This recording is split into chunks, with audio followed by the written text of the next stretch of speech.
Please welcome Pete Rizzo at CoinDesk, Jeremy Allaire, and Sean Neville at Circle.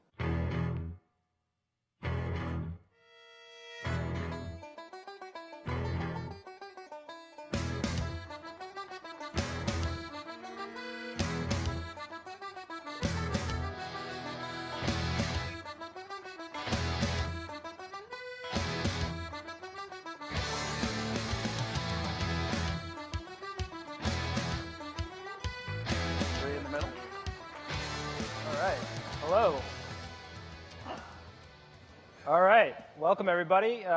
Pete Rizzo, editor for CoinDesk. Really glad you all could make it here. I want to do a little bit of introduction on these two guys we have right here because we're pleased to welcome to my left, Jeremy Allaire, CEO and founder at Circle Internet Financial, founder of Allaire Corp, and created the development language Cold Fusion. To my left over there, far left, Sean Neville, co-founder and president at Circle, former senior software architect at Brightcove, worked at the online video startup founded by Jeremy, Brightcove, which went public in 2012. So words about these guys together. Circle has raised $76 million so far, most recent $50 million Series C. Investors include Goldman Sachs, Fenway Summer, General Catalyst. They're also the only startup in the industry yet to receive a bit license in the state of New York. And today's Circle lets users send and receive Bitcoin globally. You can load your Circle Pay apps with US dollars and UK pounds. So before we get to these guys, I want to make use of the big audience we have here, make you guys stretch your hands a little bit. So how many people here have used or downloaded the Circle Pay app? Show of hands. Okay, interesting. Okay, how many people have used the app to send or receive Bitcoin?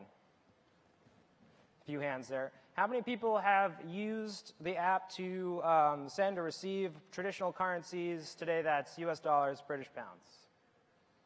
And a few hands there. Okay. So tossing it over to you guys. So which of these markets are you currently targeting today?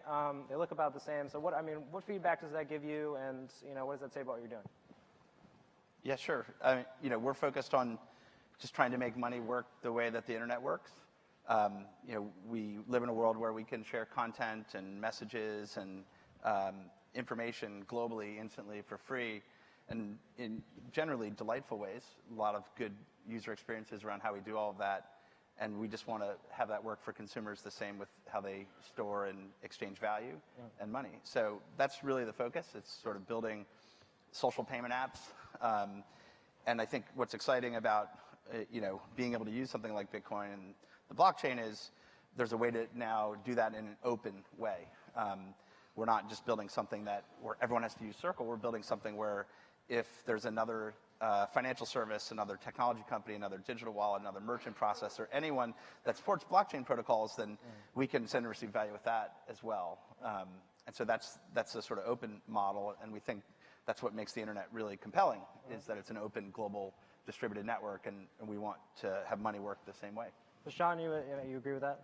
Yeah, absolutely. I in terms of the mix between Bitcoin and other currencies that we may support, the purpose, the problem that we're working on is really making exchange of value globally work the same way sharing photos or opinions or any other kind of content on the internet already works. It's not necessarily to introduce new kinds of currency, although that's an interesting space as well. That's not what we're focused on. And so technologies like Bitcoin enable us to realize that vision. They're key to making sure that it is a thing that can happen now. Right. But the focus isn't on introducing Bitcoin itself as a currency to people and having them replace the money that they get paid in and pay their bills in with something new.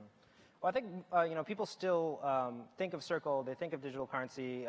Even in your recent announcement with the EMoney license in the UK, that was a very traditional kind of payments company announcement. But there was still a lot of buzz around you guys as a digital currency company. So I guess how does the UK license start off there in relationship with Barclays? So what are you doing now with Barclays? How does that change the app and change how people can use it?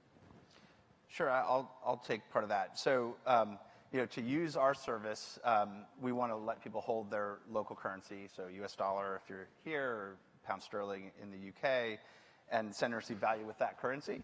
And that's a regulated activity, so we have to be regulated as a money service business to do that, and we need to have a banking partner who can store that central bank money for us. The banks have databases that are sort of regulated by government, and we need to synchronize to those databases in order to actually hold central bank money. So, we work with banks to do that. So what it technically means, though, just for an everyday consumer, is if they want to send and receive sterling, they can do that instantly for free, like they would send an instant message or Skype for communications, and they can do that instantly to the US and vice versa without fees, and they can also do it over the blockchain without actually using Bitcoin itself. They just transmit sterling, and they can send it to any Bitcoin address in the world. So that's sort of what it does. So I guess over to Sean. So was this progressive regulators here, or was this you guys being strong compliance? Again, we've seen you guys come out, in the U.S. and the UK, really being, I guess, the lead in terms of getting, interacting with governments and getting their approval for the activities that you guys are doing. Yeah, I mean, I think just to build on what Jeremy was saying, anytime we go into a market with the Circle product, we need the right product, we need the ability to market the product, but we also need regulatory approval because we're not a bank.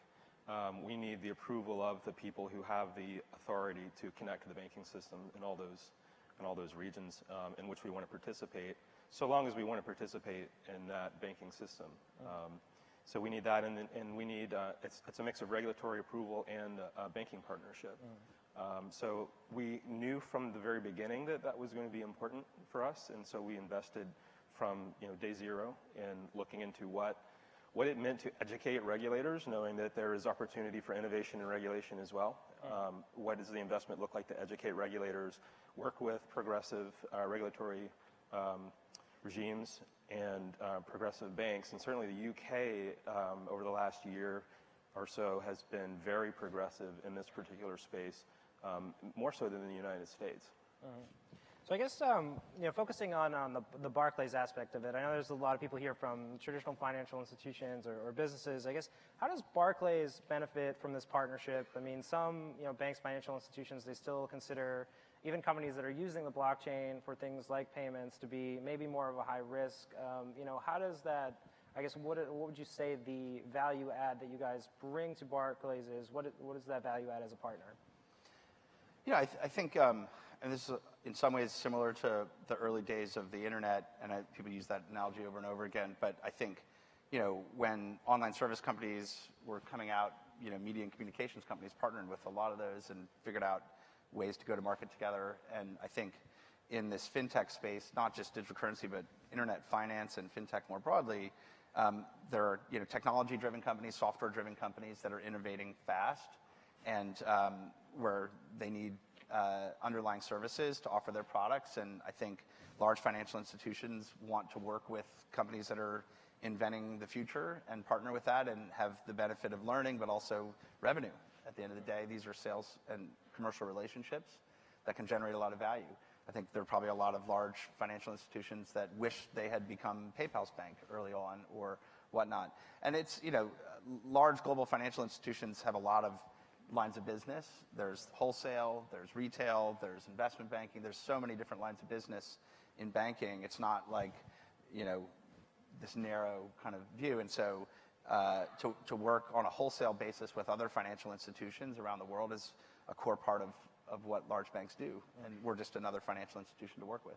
So we've also seen a lot of digital currency startups and blockchain startups. They're looking to provide banks consulting. They're looking to work on R&D kind of projects with them. I mean, Sean, is that something that you guys are doing here, or is this really just a basic partnership that enables your service specifically? There's a number of different aspects of the partnership, but we are really focused on creating a great consumer product, and that's a hard thing to do. So that's really our focus. It's not so much R&D effort with existing financial institutions, although it's a very valuable thing to do. We don't want to spread ourselves too thin. It's hard to do what we're doing. We're not quite there yet with the product. We're getting very, very close, improving all the time. And that's the thing that we need to focus on. And I think Barclays is very interested in, and other financial institutions are very interested in seeing how consumers want to interact with value exchange. What is this value exchange world look like in a set of behaviors that are based on messaging on phones and sharing photos socially and expecting that to be free and instant and global and permissionless? What does it look like to take those behaviors and attach value or request value to it? Jeremy, I was just going to add to that. I think we're in an interesting time when we've always known or if you actually kind of study closely, money is just data, and it's a record-keeping system. And increasingly, it literally is just data, and the manifestation of money is just software. How the transactions are processed, debits and credits are made, how information is exchanged. It's all just software. But critically, we're in a place now with smartphones in particular where, we have a payment instrument which is all software-based, principally.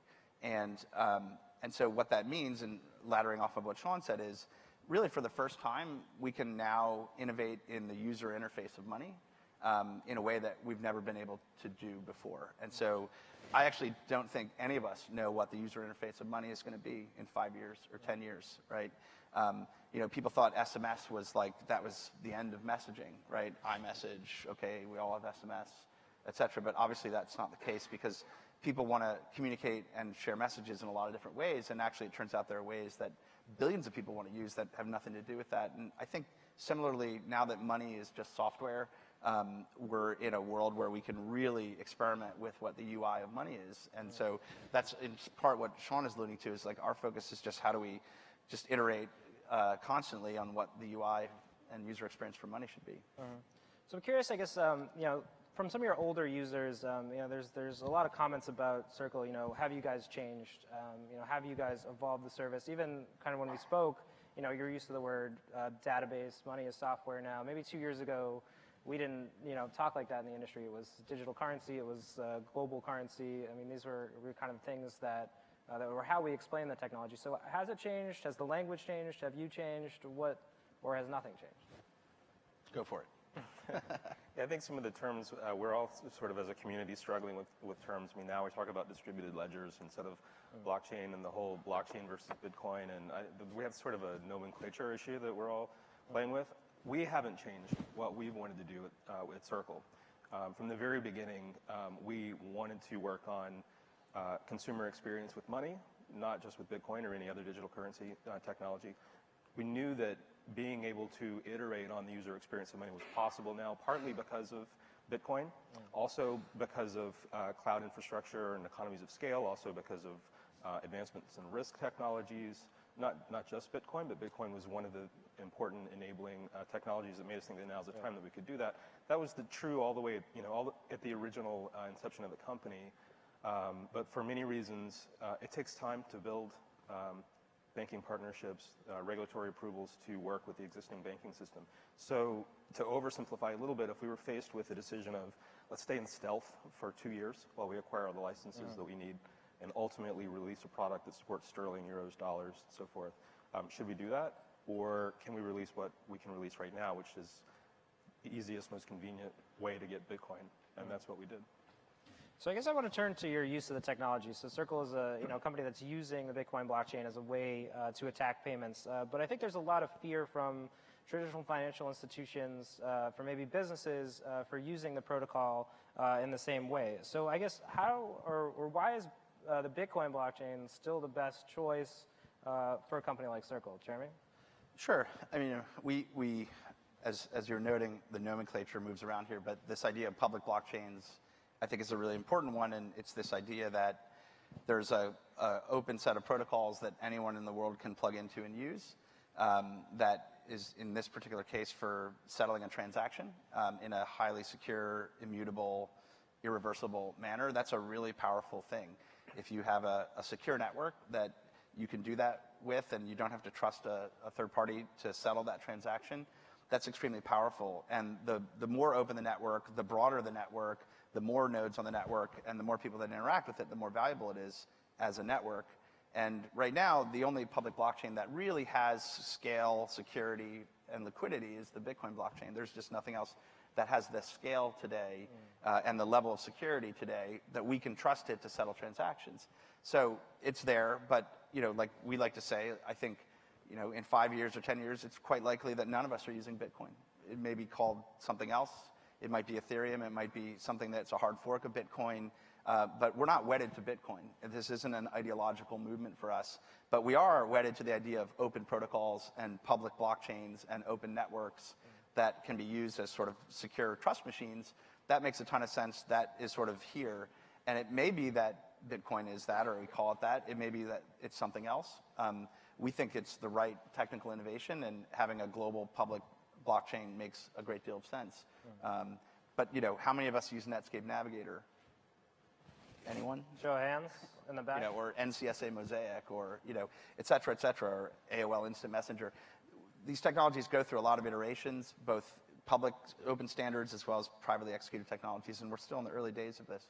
So we are very much wedded to the idea of iteration on the open version of that. I mean, there is a legitimate, call it a distributed ledger architectural pattern, or use of this kind of technology in a not even necessarily a completely trustless environment, but maybe where there's some trust.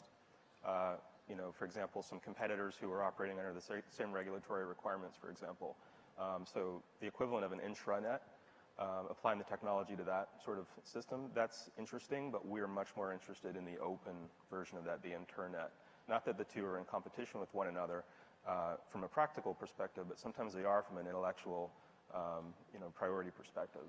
So how do you guys follow projects like a R3, like a Hyperledger, and how do you evaluate them? Are you evaluating what they're doing? I know some of it's still in testing, but I mean, I guess, is it relevant to you? Do you pay attention, and if so, how, and what are you looking for?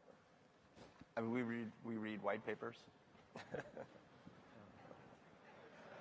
And a comment? Okay.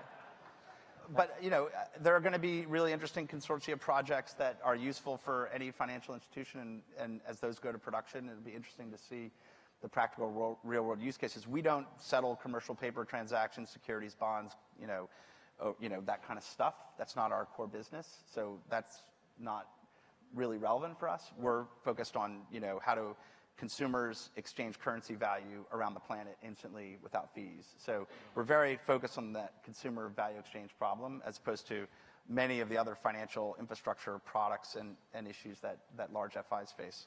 Let's get back to the consumer question, because I think you guys are, we've seen a lot of startups in the industry pivot away from consumers. A lot of the activity now is happening on the business end, solving, as you said, commercial paper, big institutional problems. So, I guess, why are you convinced that this idea that blockchain is the best way to enable social payments? I mean, we've seen things come out like Square Cash, Google Wallet. I mean, there's a whole evolution of products that have tried this. It's very well-worn territory. What does a blockchain-based payments app add if it's not the digital currency? Yeah, we both have a lot to say. We have a lot to say, yeah. I'll give a little bit of context. And so this category of social payment apps is actually a new category, certainly in the US, certainly in the West. It's not a new category in China. Hundreds of millions of people use social payment apps as an everyday, kind of aspect of life. And the idea that you'd combine your friend graph, messaging, media, and payments together in an integrated way is just taken for granted, and 500 million people do it. Now, in the US, maybe 5 million people do it, maybe 10 at most. And in Europe, no one does it. So this category is a new category. It's not well-treaded. What is well-trotted, though, or treaded, I don't know what the word is people building closed payment networks. Google Wallet's a closed payment network. Venmo's a closed payment network. You have to be on their network to exchange value. We have zero interest in building a closed payment network. You can have value exchange circle-to-circle users, but it has to be open and global so that we can exchange value with anyone and receive value from anyone. And right now, the Bitcoin blockchain lets us do that. And so there's probably 50 startups here in the audience that are doing things like Circle in other markets around the world. And that's really compelling, because now I can beam dollars or sterling to someone in the Philippines or someone in India or Korea or Japan, and they can receive it instantly as yen. And that can happen, and that can settle in minutes. Right. And that's really powerful. So this sort of open network model is what we're behind. And so what's different today is that we actually have a global open model that everyone can plug into. And so we think that social payments is a really interesting category for inventing the future UX of money in the US and Europe. But we also think now's the time where you can do it and make it work in an open, global, interoperable way. I don't know if you want to add to that. Yeah, exactly. I mean, the fact is, we use the best path to move money that is available to us. So if you're sitting in London and you send sterling and it instantly arrives as dollars from me, there's no blockchain involved in that. There's no Circle doesn't need to use Bitcoin for that piece. But if I turn around and I send that money to the Philippines and it arrives instantly as Filipino pesos, the blockchain is involved in that because that's the right path for moving that money. It's not sort of the hammer that we have. It's just one of the tools that we leverage to help make this possible. And it's very important to plug into an open ecosystem where other companies can create the same. The three of us could just go create an email company, and our email company would instantly work with Gmail. We don't need a biz dev deal or a contract or anything like that. There's a protocol that we can build on. And that's not been the case with money until now. And we want to be part of that system. So I guess it's a bit hard to conceptualize some of this stuff. So is the front end experience that you're envisioning, is it still an app? Is it always going to be an app? And is that and if you're still replicating the same front end delivery systems that some of these other models have had, how do you make users see the benefits? How do those benefits translate to the people you're trying to acquire? Yeah. We'd like it to work everywhere people interact with one another and share content. So in messaging systems, across platforms, across social networks, across currencies, not within just one single app. So that would look like, is there a visual kind of, so I'm a user, I can now send Circle over. Yeah, I mean, maybe the way to think about that is, there's this whole theme of conversational interfaces, which is the sort of consumer behavior of interacting with people and businesses and others and using messaging as a way to do that. It makes a lot of sense. That's why the core metaphor of the Circle app is messaging. Mm-hmm. We think that value exchange and messaging are really tightly coupled. But there's a lot of open platforms for messaging. Like, we don't need to build the next WhatsApp, right? There is WhatsApp or Facebook Messenger or WeChat or Twitter or Slack or anything that's out there. So we want to make sure that people can use Circle anywhere where they're communicating and interacting with people. It's not about just having them use our one app. Our app is always going to be the deepest, fullest, most delightful experience with Circle, I think. Maybe that isn't the case over time. But it's not just about a single app. We're building a service that consumers should be able to take advantage of in a lot of places. So do you see yourself as competitors to companies? I know there are startups, payment startups that have successfully leveraged sort of the current infrastructure, like TransferWise, I guess, is a good example of a company that does, kind of international payments in a way that has been very successful. So I guess, how do you see yourself in the context of that? Do you view them as a competitor? And if so, what's the... I think at a high level, we think that in 5 or 10 years, there's not going to be a business model in charging for payments or money transfer. Just no one will be able to charge for that.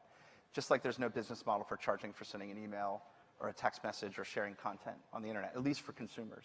So any business that's built on the idea of charging a toll for the synchronization of databases is going to, I think, be in a difficult place. And so, but the way we've built Circle is that you should be able to move value between currencies instantly and have instant availability of value and do that without fees. But I like to ask people, when's the last time you sent a cross-border email or had an international web browsing session? Like, the internet doesn't care. It doesn't think that way. And we want to make money work that way. And that means, you can transmit value between dollars and sterling and soon euro without fees. The best economics that a consumer can get on the planet. That's pretty cool. But we don't look at sort of money transfer companies or remittance companies as competitors, because we actually don't think that is going to exist as a category in 5 or 10 years.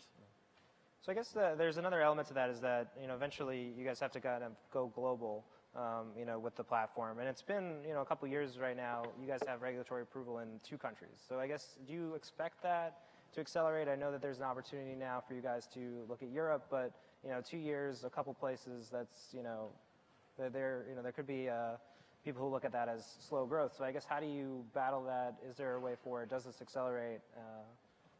Well, I think one thing to note is we're licensed under European Union law, and so the license at least for using sterling and euro and providing these services are for the entire European Union, so 500 million people. So it's not just the UK. Right. There's a process to roll that out. And rolling out a product in a market and having it work well locally takes some work, but that's what we're doing. So Europe is a big focus, and the U.S. it's actually a lot more complicated, as everyone knows, right? We have to go get licenses across the entire U.S. It's one of those quirks that you can be passported from the UK through the rest of Europe, but you can't be passported from Texas to California. It's a completely different regime. Yeah. But, I think we definitely think that there are other major currency zones that are interesting and that we'd love to have work with Circle natively as well. Gotcha. So I guess, how do you see, I guess last let's throw the question in here. I think a lot of people are asking right now. So I guess we've seen a really big news event today. A few people have alluded to it with the potential unveiling of Satoshi Nakamoto. So I guess, does this matter or impact, in your estimation, the technology? Does this, change anything? I know in a business practical sense, it might not, but the technology has had its struggles of late. Does this do anything? Does this change anything? Thoughts? I'm still shocked that Jeremy is not Satoshi. No, I think it's obviously interesting news. I think we've both said for some time it doesn't matter a whole lot in terms of governance and product creation and some of the things that we were doing. Obviously, it does matter, but it doesn't have an immediate impact on what we're focused on. And Satoshi Craig has not been involved in some time, and as we've struggled with things like block size and governance, and how do we roll innovation into this open piece of code, and forking discussions, there hasn't really been a lot of involvement from the creator, and so it hasn't made a great deal of difference, and it doesn't look like, it's early days, still lots of questions to be answered, but it doesn't look like it'll make much of a difference going forward. Jeremy? Related to this governance thing, I think is interesting is I remember really well, in the early days of the web, Tim Berners-Lee created CERN web browser, and so he created HTTP and HTML, and then these other folks created Mosaic, and they forked, basically. They created their own stuff, and then they all quit and went to a startup, Netscape, and Netscape created its own version of the web protocols and tried to impose those actually on the world and say, no, this is the web. It's no longer this open thing. It's Netscape web. And there's a lot of resistance to that, and there were a lot of battles and governance battles, and who's going to control the future of the web and the protocols, and it's very similar to where we are today. And what was interesting is Tim Berners-Lee, and I'm not saying Satoshi should do this, or Craig or whatever, sort of galvanized industry and academics and computer scientists and created the World Wide Web Consortium, the W3C, to create a standards body to actually evolve the technology of the web. And so we've been very vocal about that. We think we need a standards body for the Bitcoin blockchain in particular. We don't think it should just be controlled by core devs who have commit access. We actually think there needs to be a governance process where you can actually have broad participation in a structure. And so maybe this will be an impetus to that. Who knows? So it's a potential opportunity to be addressed, maybe? It could be. I think the governance issue is tricky. We've been involved in a lot of standards over the years, and there isn't a model that I think we would say that's what Bitcoin needs. It's not just because there's money or because there's consensus, and there's mining communities, and there's a lot of different things at play. In some ways, it was a little bit easier with some of the easier in a different way with some of the older standards orgs, in that there was a group of software creators who could get together, and even if they didn't love the collaborative decisions that were made, they would go implement to a spec with a common test suite so that things were interoperable. And this is, there are more forces at play, and it may mean some smarter evolution of a kind of a governance model, but certainly something is needed, an interoperable spec with a test suite where multiple implementations can exist. So we got a few minutes left here. I want to end it with you guys kind of taking us into that crystal ball. You guys have a reputation as innovators, forward thinkers. This time next year, where do you guys see the space and the conversation? I think a lot of our talk today has been about change in conception, change in how people understand this technology. Where are we a year from now? Is it still slow advances in regulation? Is it still slow advances in consumer adoption? What's your take? I think social payment apps and the consumer face of all this are going to scale out a lot in the next year in all around the world, but at least in the markets that we're focused on. And I think we're getting to a point where this model of using the blockchain as a kind of underlying open settlement network that people plug existing currencies into, I think that model is going to get a lot more scale. And so I think that idea that money can work similar to email, we'll see a lot more proof points of that. And the consumer experience will be, dollar being sent, and the recipient will be, peso being received, and it'll be a seamless, invisible thing to them. So I actually think we're going to see a huge improvement all around the world in the consumer possibilities and experience. I also think We may see, the first, large banks and financial institutions directly trade in Bitcoin, directly settle transactions in Bitcoin. We may see other large social payment apps and P2P payment apps add blockchain support so that they aren't just closed networks and they can be interoperable. So I think those are some of the things that are possible in the next year. On the regulatory side, there's progress being made all over the place. I mean, it's actually a very favorable environment for fintech companies. There's a lot of government involvement, interest, collaboration, open arms. Let's work together and figure out how to make this possible for the benefits possible for consumers and do without the risks. Sean, final thoughts? Yeah, I would just to ladder on all of that. I think the one thing that would be great to see change would be with the banks globally who would be the ones to agree to work with some of these innovative companies, banking MSBs, blockchain or otherwise, bearing in mind that the compliance departments of these banks are the de facto regulators for these fintech companies. So seeing some forward thinking in that area, I would be hopeful for. Cool. All right, I think that concludes our session. A round of applause for these guys. Thanks for coming. Great. Thanks. Thanks.